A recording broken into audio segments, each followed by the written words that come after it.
Jake Matthews, a retired Navy SEAL, moved to a quiet neighborhood with his disabled daughter, hoping for a fresh start. However, things quickly took a turn when Karen, a psycho HOA member, began showing her true colors. Obsessed with controlling the neighborhood, Karen felt entitled to dictate who belonged and who didn't. Jake, and who had served in dangerous situations before, knew he had to protect his daughter no matter what. He warned Karen that if she hurt his family, she would face consequences she never saw coming. The peace they sought was about to be shattered. Jake was busy unloading boxes when he first met Karen. He had just finished moving most of their things into the new house and was taking a quick break to stretch. The quiet neighborhood had been exactly what he and Lily were looking for. But that peaceful atmosphere was about to be interrupted by Karen. She appeared at the edge of his driveway, standing with her arms crossed. Her stance was stiff and her eyes were fixed on him, as if she was observing every movement. At first, Jake thought she was just another neighbor, curious about the newcomers. He wasn't in the mood for a long conversation, but he didn't want to be rude either. After all, they were new to the neighborhood, and it was polite to introduce themselves.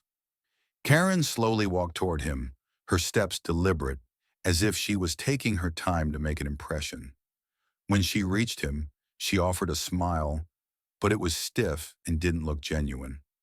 It was the kind of smile that felt forced, like she didn't actually want to be friendly, but felt she had to be. "Hi, I'm Karen," she said, her voice just a little too bright, like she was trying too hard to sound pleasant. "I live right across the street." She pointed to the house across from theirs.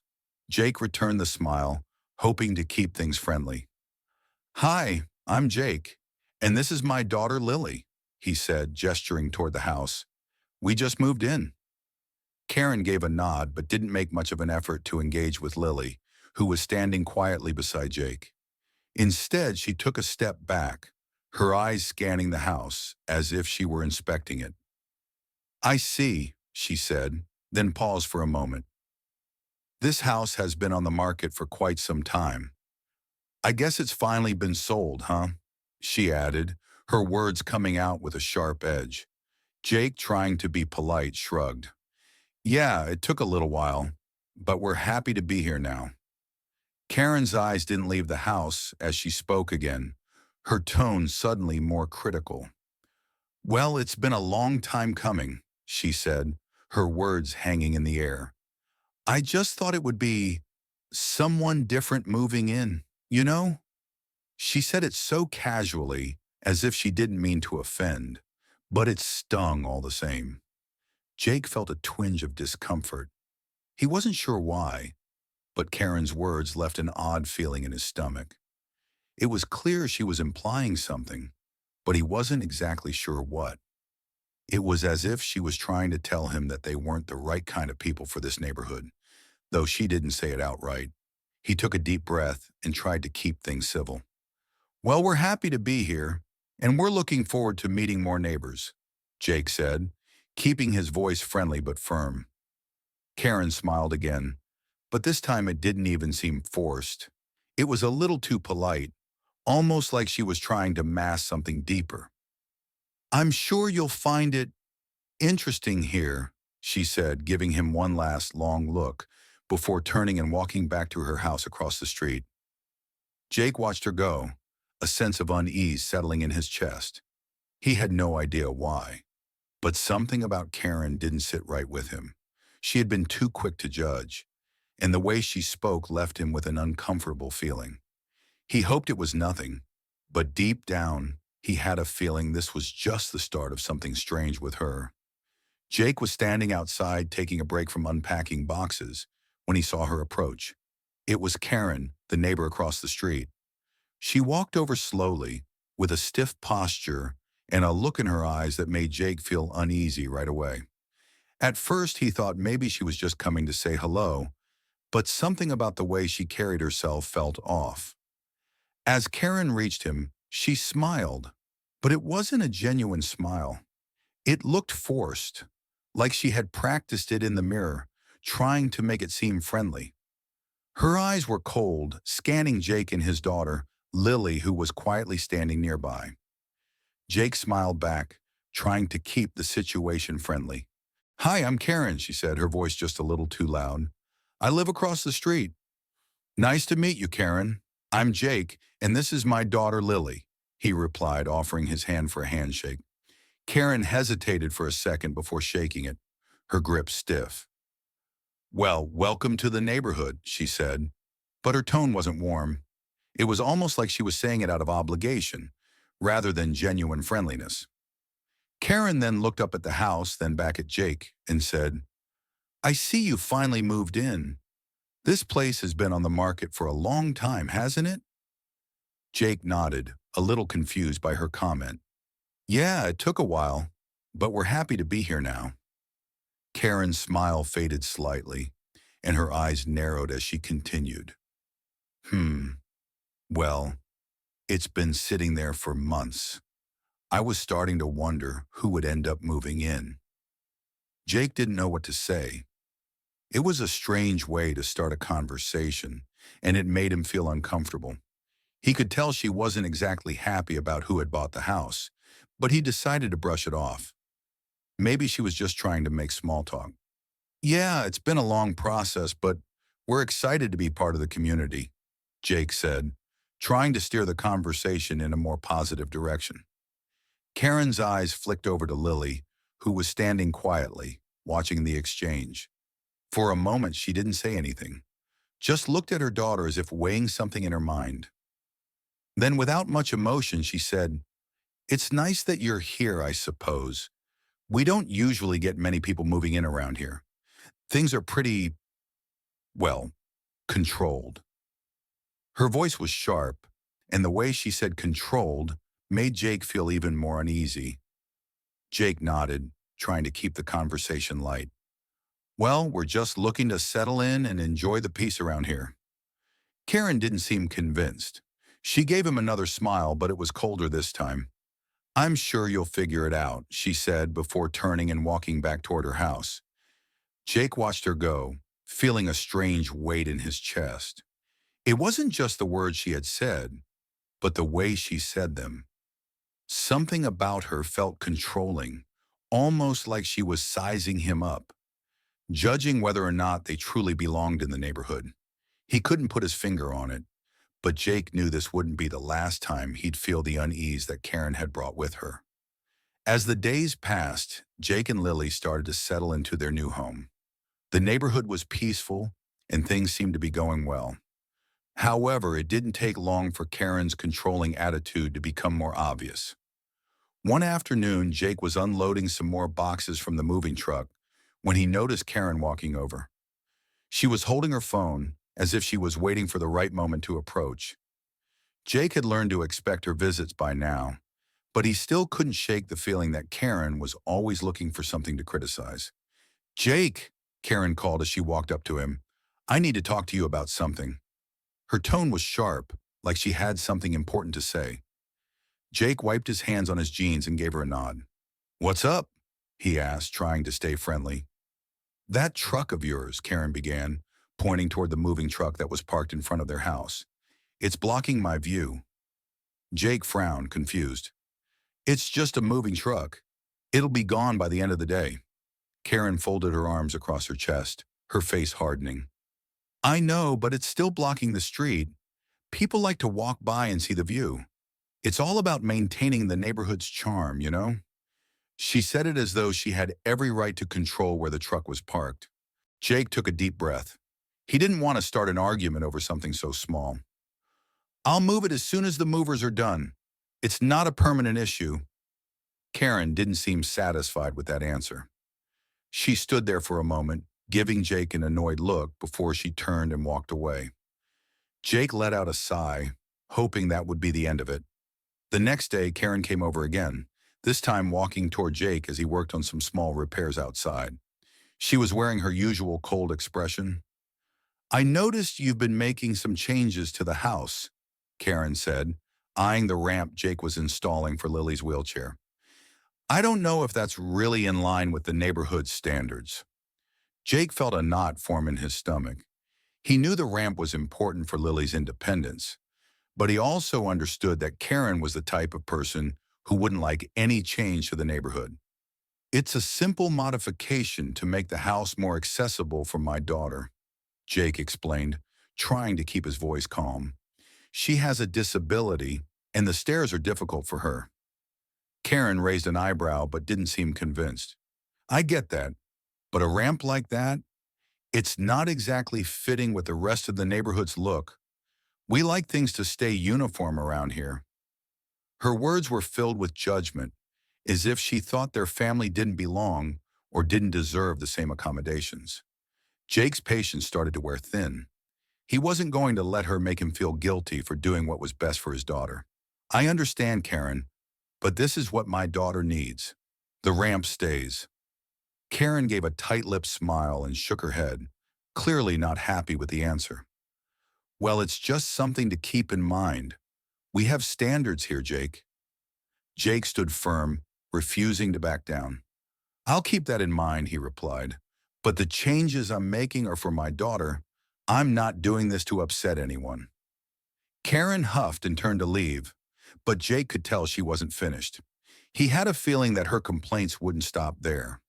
The tension between them was only growing, and he was starting to realize that Karen wouldn't be satisfied until she had complete control of the neighborhood, no matter who it hurt.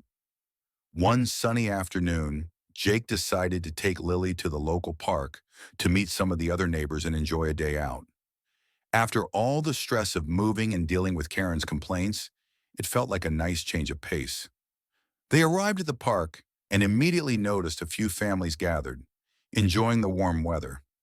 Jake hoped this would be a good opportunity for Lily to make some new friends and for him to relax a bit.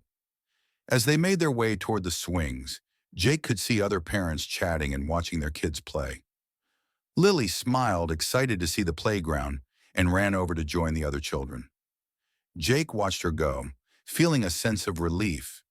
It was nice to see her happy and free, without the challenges of their old house holding her back.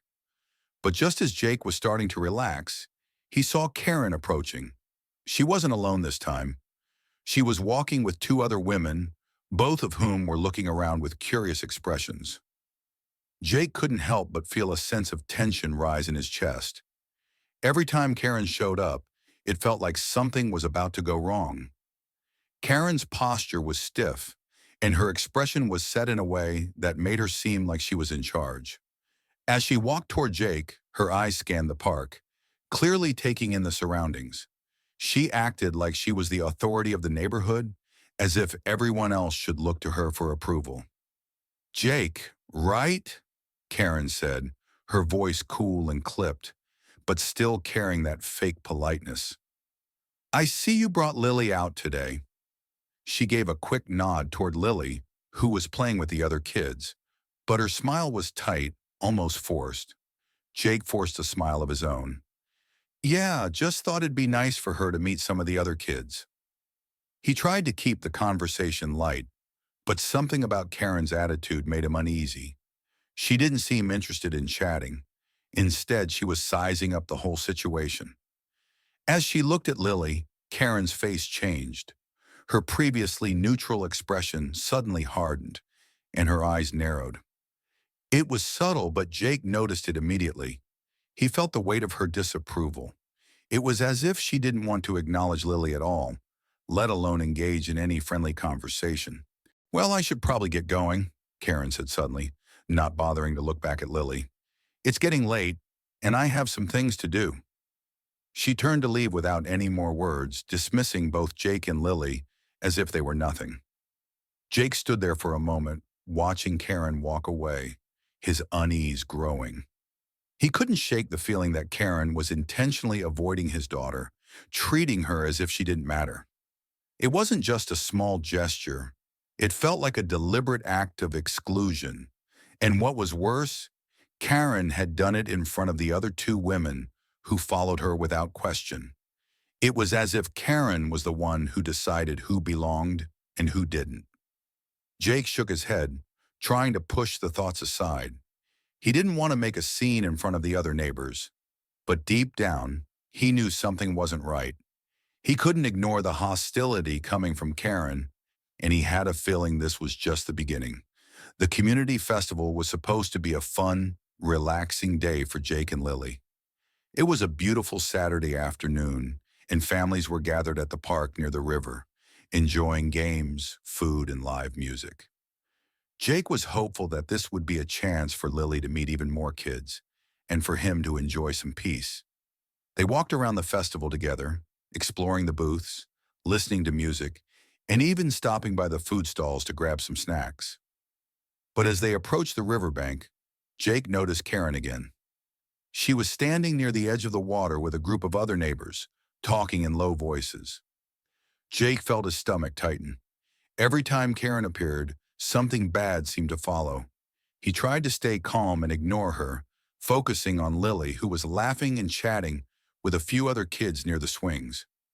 Suddenly, Jake heard the sound of wheels rolling on gravel, followed by the unmistakable jolt of someone pushing a wheelchair.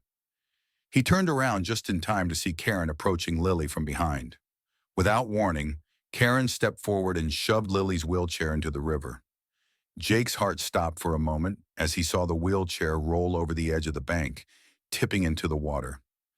Lily's eyes widened in shock as she was thrown into the cold, rushing current, her wheelchair now floating helplessly downstream. Jake's military training kicked in instantly, and without hesitation, he lunged toward the water. In a split second, Jake dove into the river, swimming toward his daughter. The water was freezing, and the current was strong, but Jake didn't care. His only focus was getting to Lily before the current carried her too far away. As he fought against the rushing water, his heart raced with fear. His training had prepared him for many things, but this moment was different. This was his daughter in danger. Jake reached Lily just as she was starting to panic. He could see the fear in her eyes as she struggled to keep her head above water. With every ounce of strength, Jake grabbed hold of her, pulling her toward him. He wrapped his arms around her, holding her tight as he kicked his legs to push against the current. His heart was pounding in his chest, but he refused to let go. It felt like forever before Jake finally managed to pull both himself and Lily to the safety of the riverbank. His muscles were aching and his clothes were soaked, but he didn't care. He just needed to make sure Lily was okay. He gently lifted her out of the water, cradling her in his arms, and placed her on the shore. She was shaking, but she was alive. As Jake checked to make sure she was all right, he looked up to see Karen standing on the riverbank, holding up her phone. She was filming the entire incident, a twisted grin spreading across her face as she watched Jake struggle to save Lily. It was as if she saw the whole thing as a game, enjoying the misery she caused. Jake's anger flared. He couldn't believe what he had just witnessed. Karen wasn't just a neighbor anymore. She was a threat to his family. He could feel the rage building inside him, but he knew he had to stay focused on Lily. He gently stroked her hair, whispering reassurances as he made sure she was okay. He had saved her, but this wasn't over. Not by a long shot. Jake's heart was still racing as he pulled Lily to safety, holding her tightly against him as she shivered from the cold. He couldn't believe what had just happened. Karen had pushed his daughter into the river without warning, and now she was standing there, filming the whole thing. His anger surged as he looked up and saw Karen still holding her phone, smirking as though she had won some kind of twisted victory. Without thinking, Jake stood up, his muscles burning from the effort of the rescue, and marched toward Karen. His eyes were filled with fury, and he wasn't about to let her get away with what she had done. Every step felt heavy as he approached her, his voice low and cold. "What the hell is wrong with you?"